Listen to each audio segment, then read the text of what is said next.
our IKtv news update comes to you with the kind compliments of Carib Cable and Hiron Beer. Hold your own.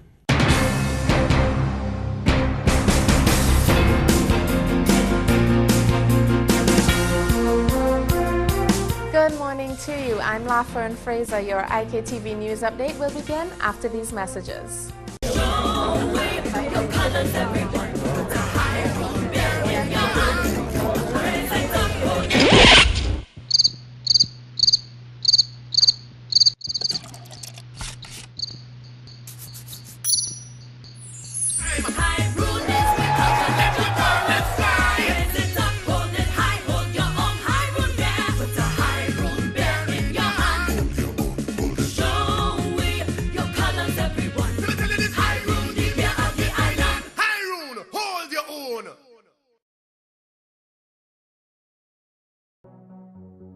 I'm interested in way too many things, and having Carib Cable's fastest internet connection is the best way to keep up with everything.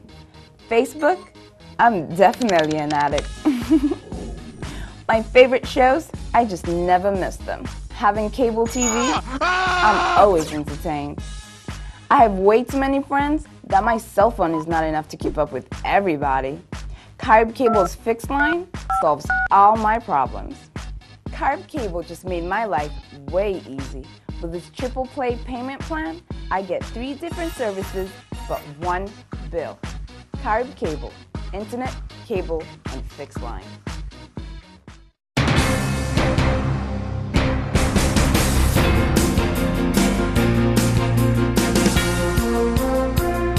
Lawyers representing Prime Minister Dr. Ralph Gonsalves commenced proceedings Wednesday in the High Court against New Democratic Party leader Arnim Eustace, claiming an unspecified sum in damages for defamation.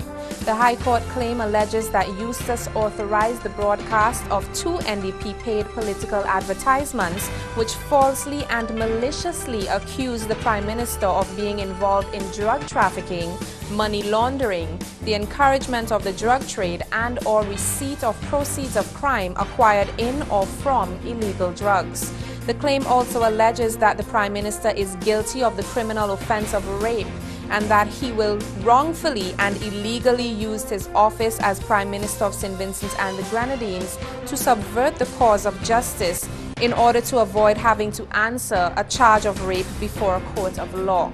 A release from the lawyers said it is the Prime Minister's right to protect his reputation from defamatory attacks by the NDP and its political leader Arnim Eustace, which are maliciously motivated for cheap political gain. Bert Francois, one of the organizers of a protest held in support of suspended telecommunications manager at the Ministry of Tourism, Anicia Batiste, said on Thursday that persons are disgusted with Batiste's suspension. Well, the march is in support of Mrs. Anicia Batiste, the communication office manager of the Ministry of Tourism. That's why we are outside the Ministry of Tourism. In support of our suspension, we are coming out to show our disgust with the action taken against her. And also, we as persons in the media and talk radio, we are also here in support of freedom of expression, freedom of speech. Francois also said that although persons are allowed freedom of speech, they must not defame other persons. He said in his opinion, Anicia did nothing wrong. Meanwhile, Batiste, who was also at the protest, which began outside the National Insurance building on Upper Bay Street, said that she was very pleased with the support she has been getting from the public. Well, I feel very happy about today.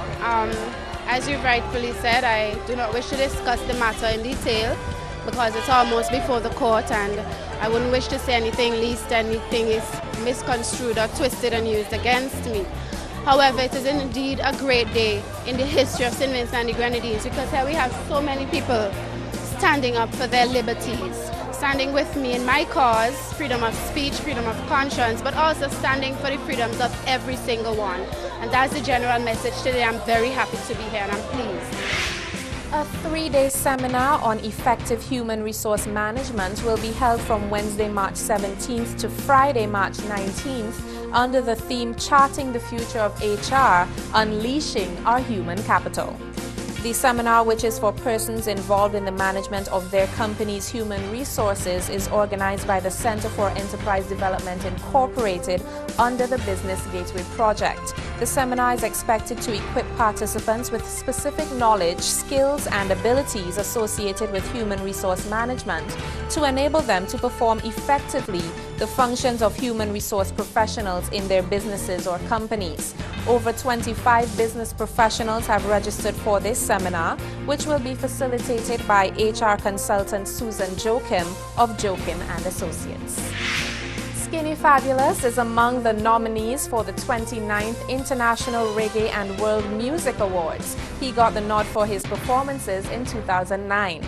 Announced on February 27th, Skinny Fabulous is joined by fellow nominees Fayan Lyons, Edwin Yerwood, Marshall Montano, and Alison Hines in the category for Best Calypso Soca Entertainer. This year's awards is dedicated to the people of Haiti and health awareness. It will be held on Sunday, May 2nd, 2010 at 6 p.m. at the York College of Performing Arts Center in Queens, New York. The International Reggae and World Music Awards, produced by Martins International and Associates, promotes reggae and world beat music as an art form. Each year it honors entertainers and others associated with world music for their contributions to the industry and to humanity internationally. According to General Manager of the Central Water and Sewerage Authority, Garth Saunders, the water systems in this country is less than 50% at the moment and is not sufficient to supply at least half of its customers. Saunders made this revelation in a press conference on Monday, which was held at the police station in Kingstown. He also said that fires were a serious concern because water has to be taken from the already stretched sources to control these fires. Saunders told reporters that it was observed that the fires were being started in the more densely populated areas, which were already affected by low water supply. Meanwhile, Chief Executive Officer Vinlek Thornley Myers said bushfires are draining the supply of water. So far, there have been close to 100 bushfires recorded for the season by the Forestry Department.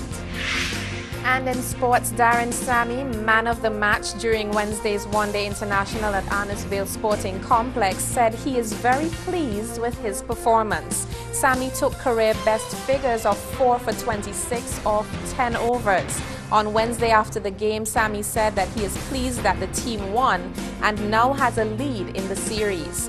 It was a total team effort, said Sammy, and as a team we're very happy. He added, we want to continue improving and win again in the 2 matches to come. The 4th match will be played today and the 5th on Sunday at Arnisvale. Portsmouth fired 85 members of staff on Wednesday as part of the indebted Premier League club's attempt to avoid the threat of closure. Club administrator Andrew Andronikou fired almost half of the club's 166 full-time employees and said that Chief Executive Peter Storey has taken a 40% pay cut. Storey had attracted the ire of fans furious over their club's drop to the bottom of the Premier League and descent into debt that the Government Revenue and Customs Authority said last week had reached $129 million. Andronikou said that more staff have agreed to work fewer hours and that he will attempt to negotiate salary deferrals with others. None of the cuts include players, although Andronikou says 1 or 2 have offered to take pay cuts.